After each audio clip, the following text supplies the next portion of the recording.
오늘 박사님의 두 번째 강의 주제는 허증성 피부 두드러기 알레르기입니다. 박사님, 허증성 피부 두드러기 환자 치료 사례가 있으시다면 소개해 주시죠. 네. 한의학에서는 이제 허증성 또는 실증성 이렇게 병을 나누어서 치료를 하는데요.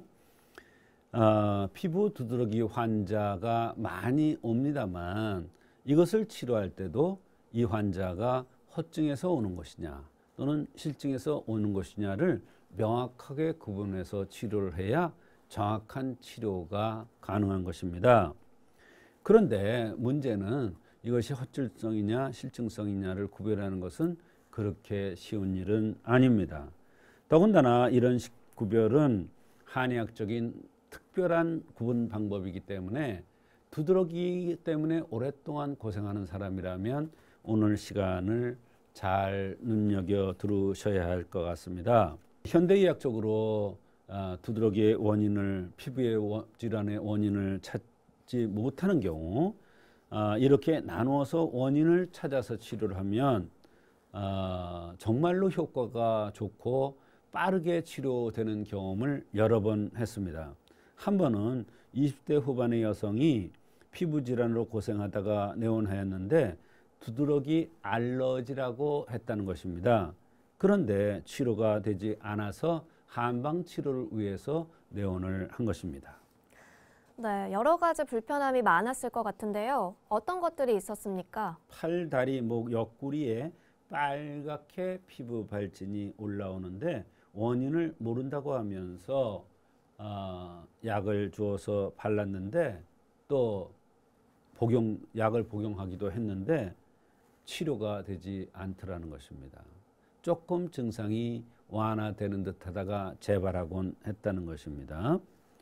어느 곳에 가니까 옴 종류인 것 같다고도 했는데 그래도 거기서도 치료를 못했다고 했습니다. 이제는 점점 심해져서 목까지 올라와서 심각한 생각이 들어서 한방 치료를 위해서 내원한 것입니다. 몸에서 열이 나기도 했고 처음에는 밤에 심했으며 가렵기도 밤에 더 했다고 했습니다. 지금은 많이 가렵진 않은데 따끔거리는 이러한 증상으로 변형이 되어서 고통스럽다고 했습니다. 네, 다른 불편한 점이나 체질적 특성도 궁금합니다. 네, 가슴에서 열이 올라오면서 확 올라오는 듯한 이런 느낌이 들고 잠도 잘 안 오고 소화가 안 되면서 가스가 많이 찬다고 했습니다. 잘 부으면서 항상 피곤하고 생리도 몇 달째 하지를 않는다는 것입니다. 항상 피곤하고 눕기를 좋아하며 살이 빠지지 않아서 고민이고 살 때문에 스트레스가 많다고 했습니다. 얼굴이 부은 듯하게 되면서 이 부은 것이 그대로 살이 되는 듯하고 몸살 기운이 있는 듯 항상 으실으실 컨디션이 좋지 않다고도 했습니다.